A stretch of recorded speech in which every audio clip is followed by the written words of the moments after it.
Video like जरूर कर लीजिए और ऐसे वीडियो लगातार फ्री में पाने के लिए चैनल को तुरंत सब्सक्राइब कर लीजिए और बेल आइकन को जरूर टैप कर लीजिए ताकि आगे भी सारे वीडियो आपको मिलते रहे। यूट्यूब में फॉलो करते हैं तो प्लीज ये वाला फ्री टेलीग्राम चैनल जरूर ज्वाइन कर लीजिएगा। सारे नोटिफिकेशन सारे अपडेट यहीं पे आते हैं, ध्यान रखिए। दोस्तों एक बार फिर से आपका स्वागत है सी सेट प्रिपरेशन के इस यूट्यूब चैनल पर। आज के इस क्लास में हम लोग रीजनिंग के एक महत्वपूर्ण बिंदु का डिस्कशन करेंगे, जिसमें क्लॉक के ऐसे प्रश्नों को हल करना सीखेंगे जब एंगल दिया होता है और समय आपसे पूछा जाता है। इससे पहले भी हम लोगों ने कुछ बेहतरीन कॉन्सेप्ट डन कर रखे, अगर आपने नहीं देखा है तो आप प्लेलिस्ट में जाकर ज़रूर देखिएगा। और रीजनिंग की यह सीरीज सभी प्रकार के प्रतियोगी परीक्षाओं के लिए समान रूप से उपयोगी है, चाहे आप आर ओ की प्रिपरेशन कर रहे हैं या फिर आप स्टेट पीसीएस में किसी भी प्रकार का एग्जाम देने वाले हैं जहाँ पे रीजनिंग के प्रश्न आते हैं, या फिर आप वनडे एग्जाम जैसे एसएससी हो गया, बैंक हो गया, रेलवे हो गया, ये कंप्लीट एग्जाम की सीरीज है। तो अगर आपने इससे पहले के वीडियोस नहीं देखे हैं तो आप प्ले लिस्ट में जाकर ज़रूर देखिएगा। और इस प्रकार के वीडियो लगातार देखने के लिए आप चैनल को भी सब्सक्राइब कर सकते हैं। देखिए दोस्तों, यहाँ पर प्रश्न दिया है 7 और 8 के बीच 45 डिग्री का कोण कब निर्मित होगा। देखिए इस प्रश्न को सॉल्व करने का बेसिक सा फार्मूला है theta is equal to 11/2 minute minus 13 into hour. आप यहाँ से भी कैलकुलेट कर सकते हैं। अगर आप कैलकुलेट करेंगे तो आपको समय की वैल्यू मिल जाएगी, लेकिन इसका हम लोग एक स्मार्ट ट्रिक सीखेंगे, इस फार्मूले से नहीं कैलकुलेट करेंगे। तो स्मार्ट ट्रिक क्या है? ट्रिक कुछ इस प्रकार है, आपको सीधा सीधा याद रखना है कि देखिए फार्मूला क्या होने वाला है। फार्मूला देखने से पहले आप वीडियो को लाइक कर दीजिएगा एक बार, और चैनल को अगर सब्सक्राइब नहीं किया तो सब्सक्राइब जरूर कीजिएगा। चलिए अब देखते हैं फार्मूला। फार्मूला कुछ ऐसा है, टाइम इज इक्वल टू, है ना, यहाँ पे टाइम लिखेंगे आप 2/11 और ब्रैकेट में A1 प्लस माइनस A2। अब आप कहेंगे ये क्या है, ये कौन सा फार्मूला है, इसका क्या मतलब है? तो देखिए इसका मतलब क्या है, मतलब समझिएगा। यहाँ पे जो टाइम है, टाइम मतलब समय मिलेगा, समय आपको प्राप्त हो जाएगा कि क्या समय आ रहा है। इसके बाद जो A1 है, A1 का मतलब हो जाएगा, आप A1 में सीधा सीधा लिखेंगे जो पहला समय, जैसे यहाँ पे 7 दिया ना तो आप लिखेंगे टाइम इंटू 30, ये हमेशा A1 का मान होगा। ठीक, अच्छा ये 30 से क्यों गुणा किया गया? क्योंकि 1 घंटे में 30 अंश का कोण बनता है। और A2 जो होगा, A2 हमेशा रहेगा गिवन एंगल, जो एंगल दिया रहेगा। जैसे यहाँ पे 45 दिया तो आप 45 रखेंगे। जब आप इस फार्मूले को कैलकुलेट करेंगे ना तो यहाँ टाइम के बदले आपको कुछ मिनट मिलेगा, और इसी मिनट को 7 के साथ लगा के रख देंगे, आपका फाइनल आंसर बनेगा। जैसे देखिए प्रश्न को देखिए तो समझ में आएगा। आपने फार्मूला लिखा T is equal to 2/11 A1 plus minus A2। ठीक, अब देखिए आप सीधा सीधा यहाँ पे कैलकुलेट करिए। ये टाइम 30 दिया है तो आप लिखेंगे जो A1 बनेगा, 7 दिया है तो 7 गुणे 30, आपका A1 आ गया 210 डिग्री। और A2 का मान कितना दिया है? A2 बराबर दे रखा है 45। अब बस प्रश्न को आप सॉल्व कीजिएगा। देखिए आप लिखेंगे T इज इक्वल टू, पहले हम लोग कैलकुलेट करते हैं 2/11। देखिए A1 का मान है 210, तो यहाँ पर 210 और प्लस रखते हैं तो 45 हो जाएगा, तो 255 आ जाएगा। T is equal to 2/11 into 255। अब यहाँ पे इसे हल करते हैं तो आपको मिल जाएगा ये 510 और बटे 11, 510 बटे 11। अब यहाँ पे T इज इक्वल टू भाग करिएगा, 11 चौका 44 हो जाएगा, और 44 लिखेंगे, 7 बचेगा, 11 छक्का 66, 4/11, ये मिनट है। अच्छा ये मिनट हो गया। अब आपको टाइम तो पता ही नहीं चला क्योंकि पूछा है कब निर्मित होगा, तो इतना मिनट आ गया। आप देखिए घड़ी का सुई 7 से 8 के बीच में होगा, तो आप लिखेंगे 7:46 सही 4/11 मिनट पर ये एंगल बनेगा 45 डिग्री का। ये पहला हो गया। अच्छा आप यहाँ पे माइनस भी रख सकते हैं, अगर माइनस रखेंगे तो कुछ और परिदृश्य बनेगा। तो चलिए माइनस रख के भी हम लोग देख लेते हैं। यहाँ पे यहीं पे थोड़ा सा इरेज करते हैं ताकि ये रहे, इसको ना मिटाएं। देखिए यहाँ पे हमने इसको माइनस कर दिया, इरेज कर दिया, और आपको पता ही है कि यहाँ पे A1 और A2 की वैल्यू क्या होने वाली है। देखिए अब यहाँ पे हम लोग मान रखेंगे आप T is equal to 2/11, A1 का मान 210 है माइनस A2 का मान है 45।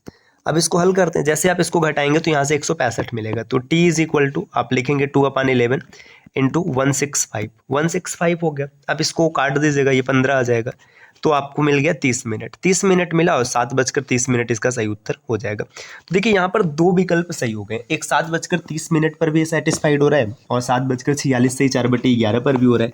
तो ऑप्शन कौन सा टिक करेंगे? तो जब भी पेपर में प्रश्न आएगा तो यहाँ से कोई एक ही ऑप्शन रहेगा, दोनों ऑप्शन नहीं होगा। अच्छा अगर दोनों भी रहेगा तो फिर पता है क्या होगा, वहाँ पे दिया रहेगा दोनों। तो ये आसान लगा, ट्रिक कैसा लगा जरूर बताइएगा। देखिए अगला प्रश्न अब यहाँ पर हम लोग डायरेक्ट करेंगे। आपको दिया है कि 5 और 6 के बीच में 60 अंश का कोण कब बनेगा। कुछ नहीं करना है, A1 पहले निकालिए। A1 कैसे निकालेंगे? आप लिखेंगे यहाँ पे 5 बज रहा है ना, तो लिखेंगे 5 गुणे 30, ये A1 का मान आ गया 150। और A2 क्या हो जाएगा? A2 बराबर जो कोण दिया है 60 डिग्री दिया, तो ये A2 का मान हो गया। अब फार्मूला यूज कीजिए, T is equal to 2/11 bracket में T1 का मान 150 और प्लस T2 का मान है 60।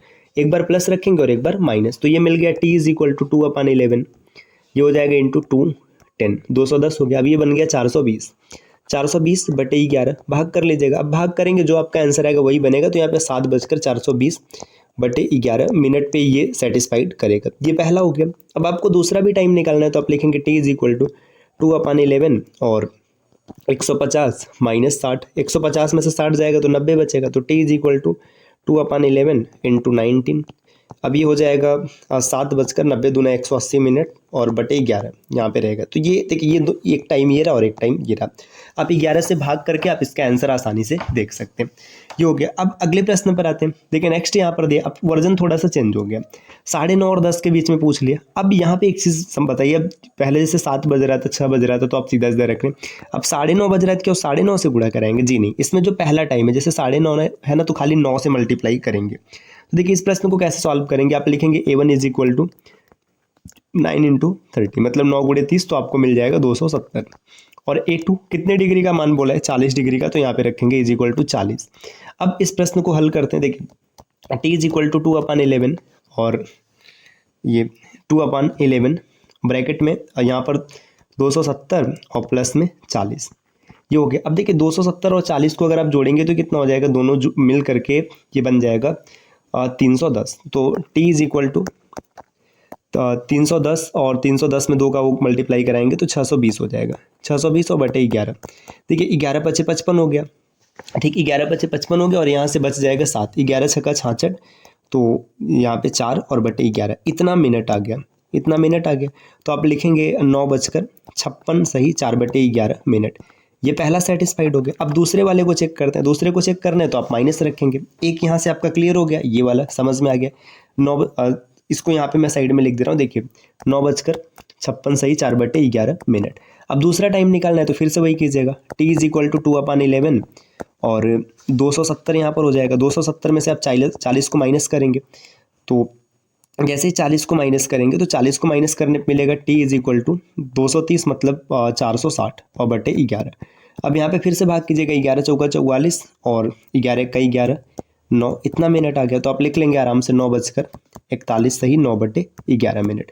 तो ये दोनों टाइम ऐसा हो जाएगा जब ये कंडीशन सेटिस्फाइड होगा। अगला प्रश्न यहाँ पर दिया, 7 और 8 के बीच 315 डिग्री का कोण कब बनेगा? अब यहाँ पे समझिए, बात पूछा जा रहा है 315 डिग्री। अब कैसे सॉल्व करना है? वही कंडीशन है, कुछ भी अलग नहीं करना है। आप लिखेंगे, देखिए a1 इज इक्वल टू 7 में 30 का गुणा कराएंगे, 7 × 30 तो आपको मिल जाएगा 210 और a2 बराबर यहाँ पर दे रखा है 315।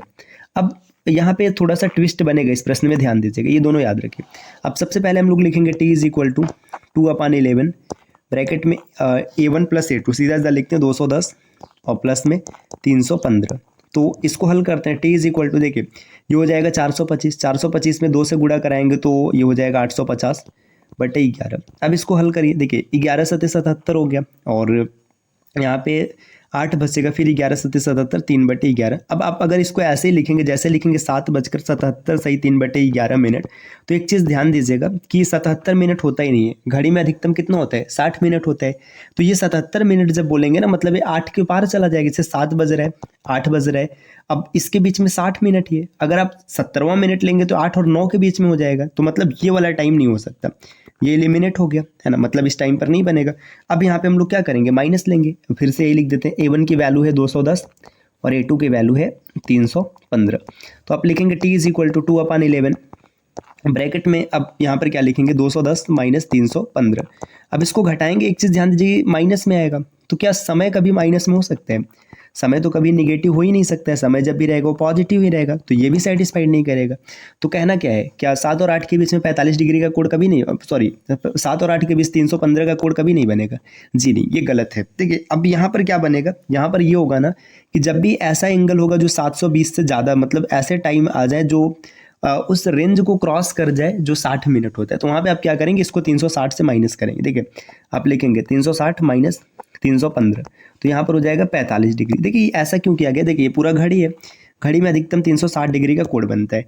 अब जैसे सुई को मैंने ऐसे सेट कर दिया, मान लीजिए, रुकिए यहाँ पे थोड़ा सा इसको देखिए ये ऐसे सोई हो गया, मान लीजिए ये कंडीशन, यहाँ पे 315 अंश का कोण बन रहा है, तो जब 315 अंश का बन रहा है तो इसके इस तरफ किसका बनेगा, 45 का भी बनेगा, तो इसलिए ऐसा लिखा जाता है। तो आप ऐसा कर सकते हैं, क्योंकि जब प्रश्न बनेगा ना तो वहाँ पे ऐसा ऑप्शन दिया रहेगा। अभी मैं कॉन्सेप्ट सिखा रहा हूँ ये, अच्छा बिना ऑप्शन के कॉन्सेप्ट क्यों सिखा रहा हूँ, क्योंकि इसमें एक से ज़्यादा ऑप्शन सही हो सकते हैं, तो इसीलिए ये बताया जा रहा है कि अगर कभी ऑप्शन नहीं मिलेगा, जैसे अभी डायरेक्ट क्वेश्चन कराते उसमें ऑप्शन नहीं मैच करता, तो आप कहते हैं ऑप्शन ही नहीं मैच कर रहे, इसीलिए ये पहले किया जा रहा है।